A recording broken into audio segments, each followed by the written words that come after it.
let's go ahead and dive into the very latest that is happening in Israel. Put this up on the screen. Some great reporting from our friend Ken Klippenstein over at The Intercept. So apparently, the Israeli military has launched a full-court press, closed-door PR blitz on Capitol Hill, as you have had some calls for a ceasefire growing. Let me read you a little bit from Ken's report. So high-level Israeli military officers are conducting private briefings right now for members of Congress on Israel's war on Gaza. That's according to documents that The Intercept was able to get their hands on. Those briefings have ramped up as questions emerge on Capitol Hill about Israel's conduct in the war, and ceasefire calls gain steam. This is from a source. They say, quote, "There's an Israel PR blitz happening this week, facilitated by a handful of senators. Practically all of the briefings on this issue these last few weeks have been members only. One briefing exclusive to members of the Senate scheduled on Monday and organized by Senator Tammy Duckworth involved 3 senior IDF officers stationed at the Israeli embassy." So, Saagar, you have a major PR offensive here to try to make sure, because Israel has long enjoyed bipartisan backing and support. The Biden administration, of course, thus far in this war has given them everything they wanted, no strings attached. But now you're coming down to the wire where there is $14 billion in additional aid that is supposed to be part of a package that could be passed or voted on as early as next week. And you have growing calls for a ceasefire, including, Biden's tone shifting a little bit. Again, the actions have continued to be, hey, unconditional support, no red lines, et cetera. But you do have a little bit of a different tone being struck by Biden. So they are getting nervous that that aid could be conditioned. They are getting nervous that the U.S. could, at some point, under pressure from the domestic populace, which is overwhelmingly in favor of a ceasefire, push their congressional members to stop giving them that fulsome unconditional support that they are so used to. Yeah, the AIPAC meeting is pretty significant because it really comes at a pivotal moment here in Washington around all the debates with ceasefire, about the extension, and we'll talk about this in a little bit, the possible conditioning of aid. But as hostages began to come out, and we have a good update here that we can deliver on the show. Yarden, who is the sister of Gili Roman, who we had here, who was one of the Israeli hostages, or we had, in some cases, nobody knew if she was alive or not. We had a great interview with her brother, was actually released earlier today by Thank Hamas. God for So that. we're very, very happy about that. Gilly, who we had on the show, was obviously very emotional, distraught around the situation. We hope she's okay and there's happiness there. But that's my point also, is that as you have more people inside of Israel who are watching hostages come home, there's going to be growing pressure in order to continue those deals, especially with Hamas. It seems to be on the page where they'll release something like 10 hostages or so per day. Right. At the same time, though, Krystal, there are people inside the Netanyahu coalition who are very against continuing this and actually could bring down his entire government. Yeah, so first of all, just to show you how influential some of the American Israel lobby groups are, put this up on the screen. Netanyahu met, you got a picture here, with AIPAC leadership in Jerusalem. And, read Ryan's book if you want to know how influential AIPAC is, how much they're able to throw their weight around, how crucial they have been in keeping uniformity of opinion with regard to Israel and, not brooking any criticism of the Israeli government whatsoever.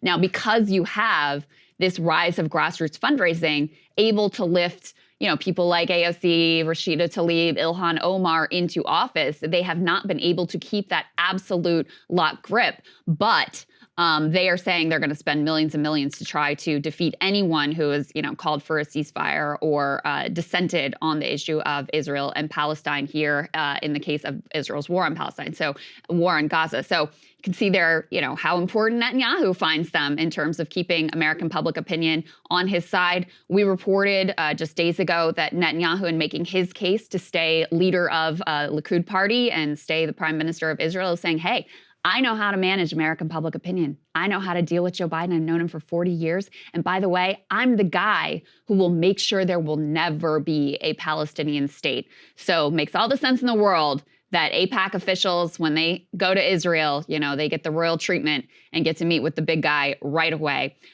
put this next piece up on the screen. They've taken all of these, various resolutions to just prove how pro-Israel everybody is and get people on the record, et cetera. We have this new one about, quote, reaffirming the state of Israel's right to exist. We had one no vote here, and we wanted to give a shout out to Republican Thomas Massie, who's been very consistent. I mean, this takes courage. AIPAC has already said they're coming for him too. Yep. He says, much of the language in this I'm voting no on, I actually agree with. I agree with the title, but it equates anti-Zionism with anti-Semitism. Anti-Semitism is deplorable, but expanding it to include criticism of Israel is not helpful. And this has long been the goal of groups like ADL, to make it so that criticism of the Israeli government, which Israelis do all the time. Netanyahu has literally an 8% approval rating in the state of Israel right now, is completely off limits, is considered anti-Semitic, and certainly any criticism of the political ideology of Zionism is also considered anti-Semitic, which is outrageous. You have to be able to critique any sort of political ideology, and that's what this resolution seeks to enforce. Rashida Tlaib, I mean, sort of surprisingly, since Thomas Massie was the only no vote, she voted present, so she didn't vote for it, but nor did she vote against it. Yeah, I think it's really significant in order to actually think about where we stand in a domestic political level. Because, as you said, for all of the outspoken talk of the Squad and all these other people, why did they vote for this resolution, Krystal? And it seems clear. I think they're obviously cowed by some of the criticism. Massie being the only one to stand up. And let's not whitewash this either. They are running millions of dollars of ads against him. That's right. In his state of Kentucky. He's actually tweeted out some of them if people are interested to go and watch, and they directly target him. But his point is, I vote this way on all foreign aid of all kinds. He's like, I've been doing this for my entire tenure in all of Congress. So this is just a matter of principles and consistency, but they want to use the conflation of anti-Zionism equals anti-Semitism. It's also very interesting because this is why I don't get. Nikki Haley was rightfully mocked for saying anti-Zionism equals anti-Semitism. Right. By many Democrats, influential commentators, and others. And yet when the exact same resolution comes to the floor of the House, why is it passing with only a single no vote? What does that does that show us? And I think it shows us the power of AIPAC and of what they can deliver. And look, Michael Tracy made this point actually this morning, which I do agree is completely absurd, is that AIPAC now for decades has been exempt from the Foreign Agent Registration Act, which applies to, quote, individuals and entities acting with the U.S. on behalf of foreign interests, despite literally dedicating its entire existence to furthering the interests of Israel, including meetings with the prime minister of that nation and including often using their power directly to lobby American foreign policy for interests that are only aligned with Israel and then shrouded in supposedly this is better for America. So I think there's an America First case to be made against an organization like this having such incredible power here in Washington. Again, I recommend the book Israel Lobby by John Mearsheimer, which at the time was also smeared as anti-Semitic. It's been a tactic of theirs, unfortunately, for quite a long time, but the outcome of that vote just shows us how influential they remain to be. I still, though, believe that we are at probably the apex of AIPAC's power and apex of AIPAC. Hard to say. Apex of AIPAC's power because they have used so much political capital, first on the Iran deal and second on here, in American politics, that in the future Democratic lawmakers and others are going to feel, I think, more comfortable speaking out against a consensus. I could be wrong. I mean, just look at the generational divide. Yeah, exactly. As millennials and Gen Z become a majority of the American voting public, there's no doubt that the blanket unconditional support for Israel begins to erode. And they're going down kicking and screaming right now. It's very possible that some of the Squad members who have been courageous and outspoken against Democratic leadership on this issue, that they could lose in primaries. That is absolutely on the table. It's very much on the table that you could have less support for dissent going forward after this Congress. But the other piece of it, Saagar, is just the Israeli political sphere has moved so far and hard to the right that there's just no. I mean, I have a list. There's a website now that's tracking all of the just overtly genocidal quotes and advocating for ethnic cleansing coming from current Israeli government officials and Likud party members and whatever. And that just becomes undeniable at a certain point where you can no longer pretend like, oh, we're in this peace process. Now everybody wants a two-state solution when you've got Netanyahu arguing the reason I should stay in power is because I will make damn sure there is never a two-state solution. So some of the reality over time, especially with the images that we've seen in Gaza, becomes undeniable, not only to members of Congress, but more critically to the American public, whose grassroots pressure is responsible for any of the even tone shift coming from the administration right now. There's a fantastic piece in Haaretz, let's put this up on the screen, about the dynamics and the pressures, competing pressures that are facing Netanyahu currently. Obviously, as we've said a million times, politically, he is, he's hated. Anytime, I don't know if you guys have ever looked at the replies to any of his tweets on Twitter. Yeah, but if you look at the Hebrew replies from the right and the left, they all are like, resign, we hate you, you're horrible, evil, get out of here. And the latest poll I saw has like 8% of people who think he should still be in charge of this country. So he has some political pressures, you might say. But what I found really remarkable and different than the way that the US press presents the American side of things is they make it so clear how influential we are and how we really hold all the cards. It's only a question of whether we feel like using them or not. So they say here, Israel cannot determine its course alone. It depends on multi-layered American support. First, in renewal of the munition stores to replace the many bombs, missiles, and artillery shells fired at and dropped on the Strip. Second, in warning of distant launches through the radar and warning network shared by Israel and the U.S. military CENTCOM. Third, in securing Israeli freedom of shipping to and from Eilat port in the face of the naval blockade imposed by the Houthis who control the straits in the Red Sea. Fourth, in deterring Iran and Hezbollah from opening further fronts in Lebanon and perhaps Syria and Iraq as well.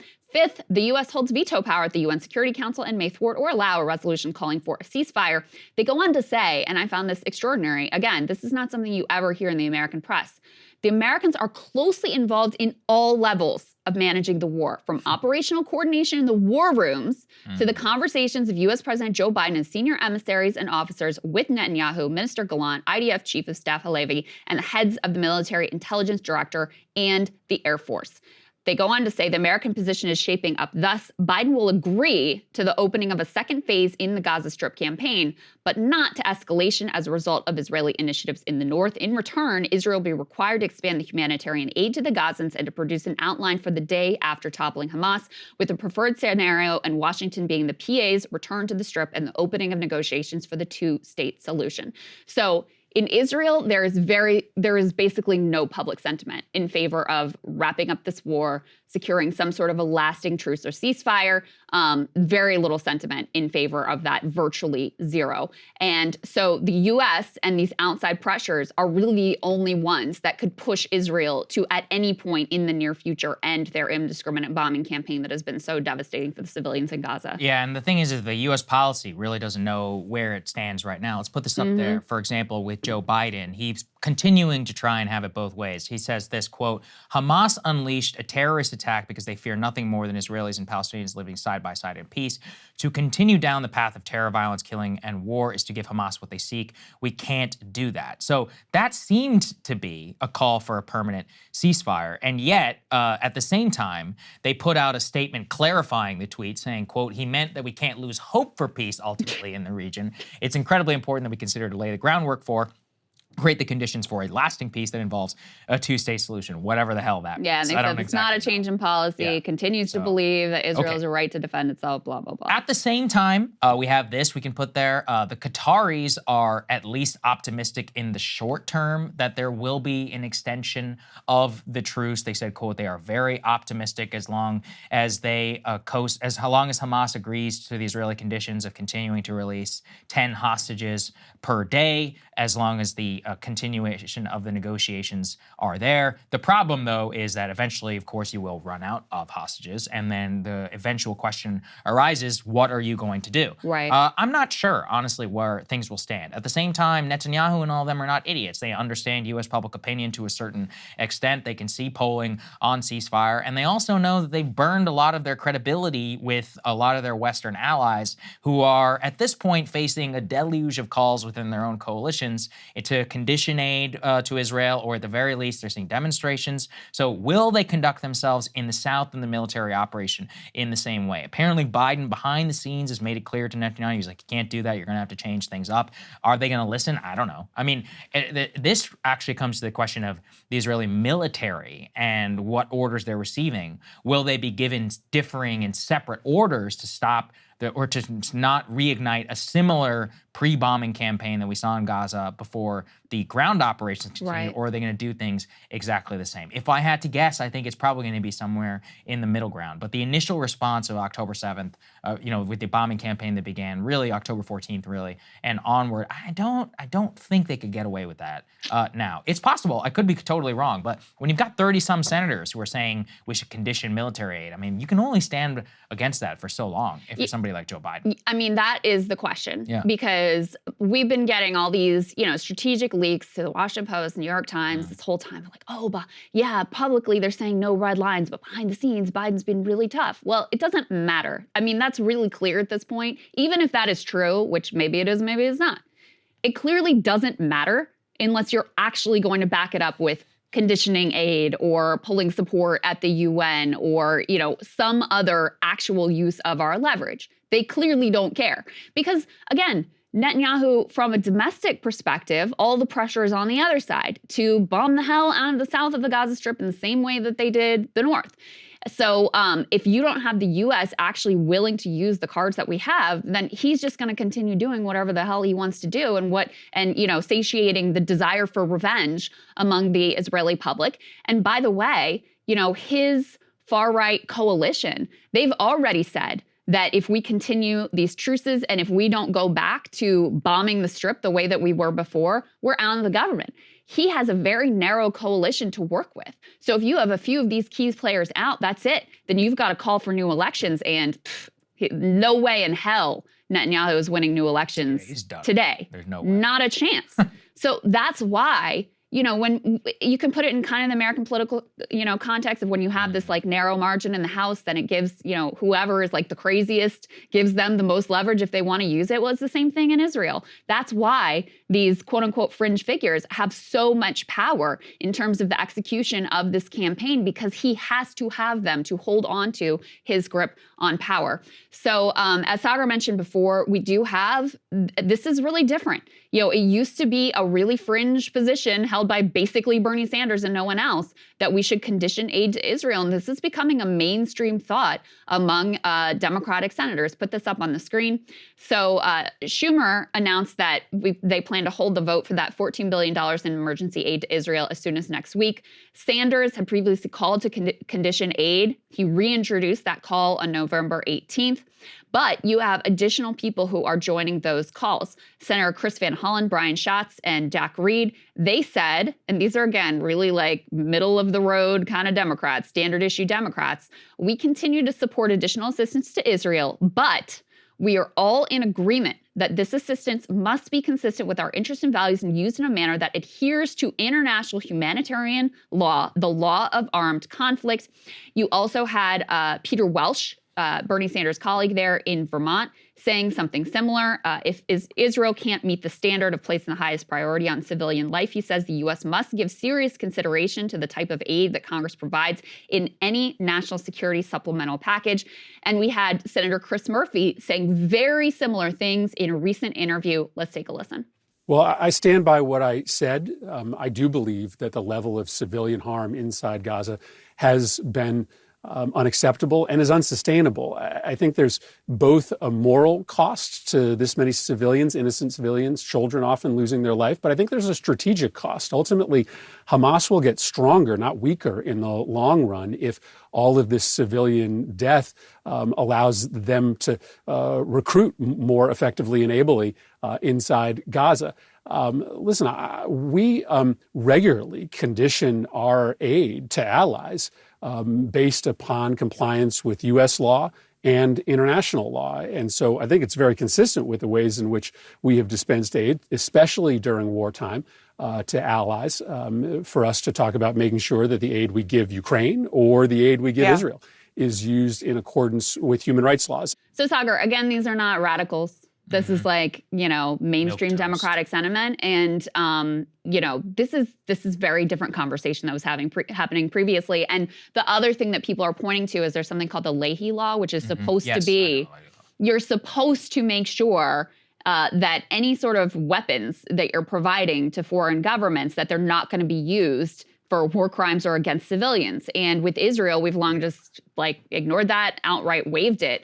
And so there are now growing calls of also applying the Leahy Act to any of our military aid to Israel as well. I have a long history with the Leahy Law, I can tell you. Oh, really? Yeah. One of the biggest stories I ever worked on was, if people will remember, sexual abuse within the Afghan forces that was covered up. That was basically covered up by the Pentagon and by the U.S. military, including literal pedophilia that the Pentagon didn't want to come to the light, and in some cases punished U.S. forces. Well, the evidence behind a lot of the pedophilia that pervaded a lot of the Afghan national security forces was hidden by the Pentagon and classified specifically so that we would not violate the Leahy Law in our aid to Afghanistan. So this is one of the biggest stories I worked on a lot at the time. And unfortunately, I think that's part of why I almost grinned when you said it, because here's the truth. If they don't want you to know, they'll just classify it, or they will drag along the process such that on the letter of the law, you're not violating the Leahy Law, and you can just continue the weapons aid. It's a joke. And even though it's a very well-intentioned law, it's actually a good law, but it's one that needs more teeth. Patrick Leahy himself always tried to advance that, but the truth is that when the American military-industrial complex wants something, they will usually get it. So Leahy was actually interviewed about this by a Vermont community newspaper group, which is adorable. And Haaretz quoted from this piece that they were able to find, that he said, "Appears to me that shooting civilians and targeting civilian infrastructure when you can't prove it is being used by Hamas would be a violation of human rights. The U.S. is urging the Israelis to protect civilians, and of course the Israelis face a terrible terrorist attack by Hamas, which is a violation of every norm of international law." But he added, "What is being done to apply the Leahy Law now? I don't know. I know past administrations have been too concerned to do it. It should apply to the IDF unless the administration, as many have, has waived it." So in any case, those are some of the bubbling pressures that are being brought to bear, which again, I think is wholly due to the pressure that has been enforced by the grassroots, these protests and demonstrations all across the country. There are all kinds of reports about how senators and members of Congress are just flooded with calls in favor of a ceasefire. The horror of the images that are coming out on TikTok and even in some mainstream press at this point is creating so much pressure that even the United States Congress, at least on the Democratic side, is feeling some of that heat and feeling like they need to do something. So that's part of what's shaping whatever is going to come next with regards to this war. Hey guys, if you like that video, go to breakingpoints.com, become a premium subscriber, and help us build the best independent media organization on the planet. That's right. We're subscriber funded. We're building something new. We want to replace these failing mainstream media organizations. So again, to subscribe, it's breakingpoints.com.